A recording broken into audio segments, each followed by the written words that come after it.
Elasticidade e preço da demanda. O que é?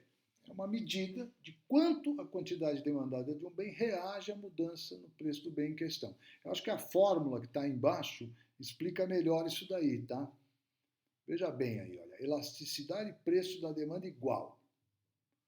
Variação percentual da quantidade demandada dividido pela variação percentual do preço. Então, por que percentual? Primeira pergunta. Não complica o problema? Por que a gente não pega a variação absoluta?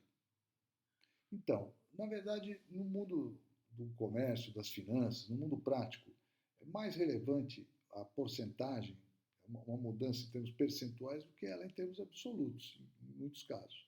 Por exemplo, estamos agora num crash aí do mercado acionário, né?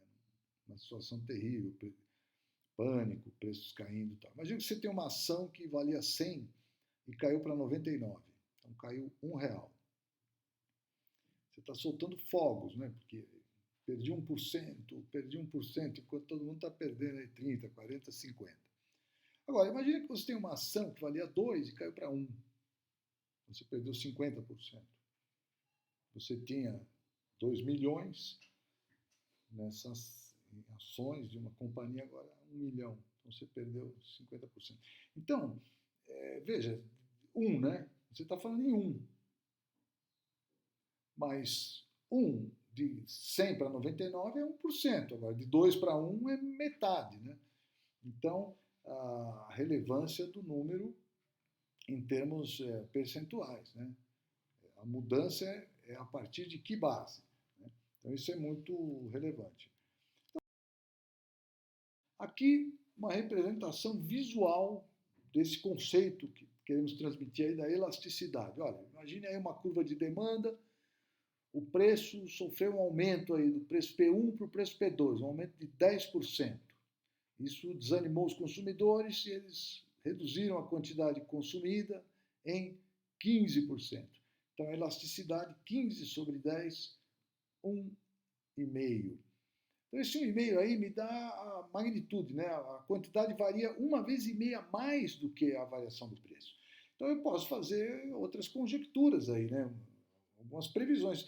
O que aconteceria se o preço subisse 1%? A quantidade cairia 1,5%, porque a variação da quantidade é 1,5%, ou melhor, 1,5 vezes maior do que a percentagem de mudança no preço, tá certo?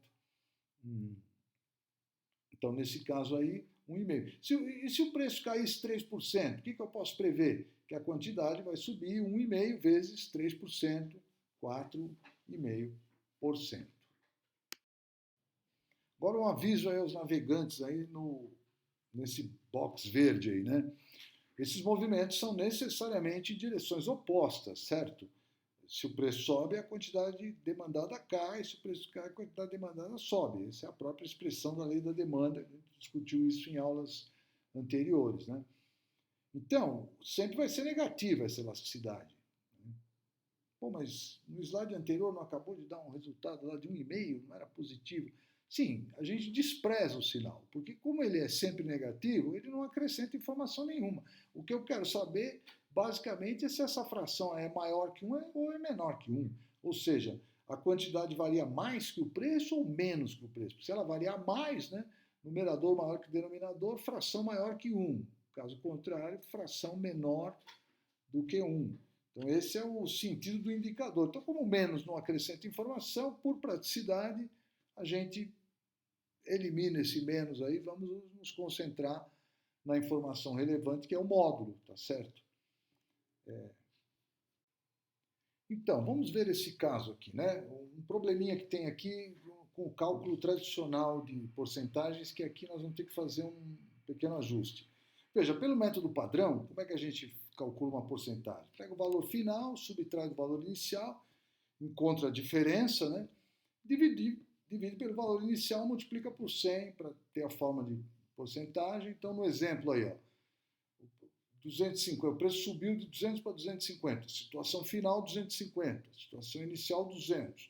250 menos 50, 50 de aumento.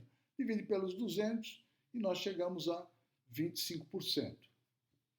O problema aqui, olha, nós estávamos tratando de um aumento de preços aqui, né? De 200 para 250. E se fosse uma redução de 250 para 200? Eu tenho a mesma variação de R$ 50. Só que 50 sobre 200 é um quarto, 25%. Agora, 50 sobre 250 é um quinto, ou seja, apenas 20%. Esse é o problema dos números relativos, certo? Depende da base, de qual eu tomo como valor inicial. Mesma coisa vai acontecer na quantidade, né? Aqui a porcentagem eu teria 33 ou 50, deixo esses cálculos aí por conta de vocês, e eu vou obter valores diferentes de elasticidade. Então, qual que é o correto, né?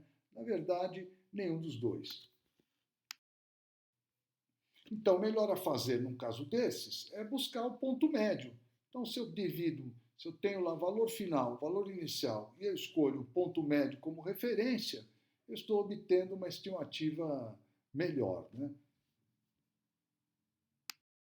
Então, seguindo o nosso exemplo, se eu pegar o intervalo entre 250 e 200, os tais 50, dividir pelo ponto médio, eu vou encontrar 22,5, né, como sendo a variação percentual. Aí tanto faz se é para cima ou para baixo, se é um aumento ou uma redução de peso. Mudaria o sinal, mas como o sinal não é relevante, não acrescenta informação no cálculo da elasticidade, então eu tenho uma variação claro que na direção oposta, né? Esse sinal é negativo, só não está aí, né? Tem uma variação 22,2%. No caso da quantidade, usando o ponto médio ali, intervalo entre 12 e 8, 4 ou menos 4, divide por 10, 40%, e eu vou encontrar aqui, ó, no meu cálculo aqui, 40 por 22,2, então uma elasticidade de preço da demanda igual a 1,8, concluo que o produto é elástico. Alguns casos práticos aí. Por exemplo, o que será que é mais inelástico e o que é mais elástico? A demanda, né, com relação a preço. Cereal matinal ou protetor solar? Cereal matinal é um bem cuja elasticidade, preço da demanda, é elástica. Por quê? É um bem fácil de substituir. Relativamente pequenos, aumentos pequenos no preço, podem causar uma grande queda na quantidade, porque as pessoas têm substitutos para o cereal, podem comprar granola, podem consumir pão, podem consumir torradas, bolachas, enfim, tapioca, cuscuz de milho, uma série de substitutos para um carboidrato matinal, enquanto que o protetor solar é aconselhável não substituir. As pessoas que tentam substituir aí por produtos naturais, às vezes colhem queimaduras, né, e problemas de pele, não se recomenda, não tem jeito. Se o preço subir muito, você vai torcer o tubo, tal, espremer, mas vai ter que usar o protetor solar. Então é um bem que tem uma demanda inelástica, ou seja, a quantidade tem pouca elasticidade, pouca possibilidade de variar, mesmo diante de variações de preço mais relevantes.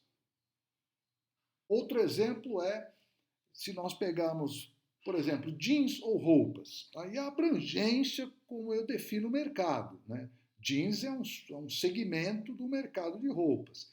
Se eu defino muito estritamente jeans, os jeans têm substitutos. Se eles subirem de preço, as pessoas mudarão para outras roupas, né? Agora, se eu definir roupas como sendo o meu objeto, né, aquilo que eu estou buscando compreender, não há como substituir roupas a não ser, como diz aí o slide, aí, vivendo numa colônia nudista.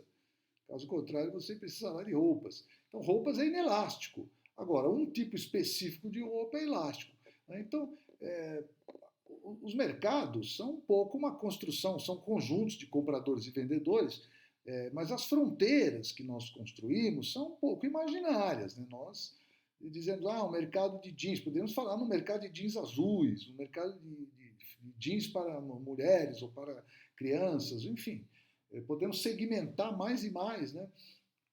Ou, pelo contrário, agregar mais e mais. Nós podemos falar em abacate, podemos falar em frutas, podemos falar em hortifruti e granjeiros, podemos falar em comida e podemos falar até na demanda agregada de todos os bens e serviços, né, que já é uma categoria macroeconômica, mas que a gente também pode considerar. Então, vejamos esse caso aqui, né? Insulina e cruzeiros no Caribe. Os dois bens aumentam 20%. Qual é inelástico? Qual é elástico? A insulina, a quantidade praticamente não vai cair, né? As pessoas precisam.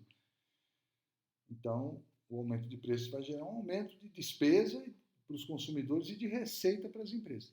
No caso do cruzeiros no Caribe, vai acontecer o contrário. Um aumento em 20% provavelmente expulsará consumidores para os bens substitutos, certo?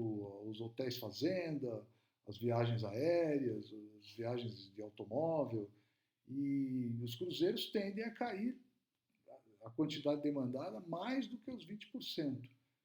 Então, provavelmente, o que os consumidores gastam diminuiria, o montante que eles gastam diminuiria e, portanto, a receita da indústria de cruzeiros também diminuiria. Outro caso, o consumo de gasolina no curto ou no longo prazo. Esse exemplo aí é de 2013, né, dessa edição do livro. Então, é um exemplo um pouco antigo, mas imagine o cenário americano no qual o livro foi escrito, os carros são apenas a gasolina. Então, se a gasolina sobe, o que você pode fazer? Nada, né? Sentar e chorar, usar menos o carro, vai diminuir um pouco o consumo de combustível, mas não muito, porque os seus hábitos não podem mudar tanto assim. Mas no longo prazo, há muitas outras alternativas, né? Um carro a álcool, motor flex, um carro elétrico, ou nenhum carro, né? Andar de Uber, usar os aplicativos. Então, o aumento da gasolina tende a não provocar muita redução na quantidade consumida no curto prazo. No longo prazo, a história é totalmente diferente. Podemos pensar no caso do petróleo agora, né? Essa queda de preços, né? Ela também vai provocar um tipo de movimento no curto prazo. No longo prazo, provoca outro tipo de movimento. As pessoas podem fazer o movimento contrário, né? No caso do petróleo barato, né? Então, esse é o ponto aí. Em geral, no longo prazo, a capacidade de adaptação dos consumidores é muito maior do que no curto prazo. Por isso, no curto prazo, a demanda do bem é mais inelástica, a quantidade demandada responde mais inelasticamente ao preço do que no longo prazo. Então, para finalizar essa primeira parte da aula sobre elasticidade, né, nós teremos mais a sequência, vários outros assuntos, mas fechando esse primeiro assunto, elasticidade, preço da demanda, vamos então resumir os determinantes da elasticidade e preço da demanda. É a disponibilidade de substitutos próximos. Se eu posso substituir o bem, a demanda é mais elástica, né? Variações pequenas de preço podem provocar grandes variações na quantidade consumida, tudo em termos percentuais, já discutimos isso. Bens necessários ou bens supérfluos? Bens necessários, o consumo não pode cair muito, bens supérfluos, ele pode. Como eu defino o mercado? Se eu defino nichos mais estritos, eu tendo a ter maior elasticidade do que se eu definir um agrupamento grande de segmentos, né? Aí ele será mais inelástico. E o horizonte de tempo? Né? Curto prazo, mais inelástico, longo prazo, a demanda mais elástica. Bom, em breve eu estarei postando a segunda parte dessa aula com exemplos e algumas aplicações.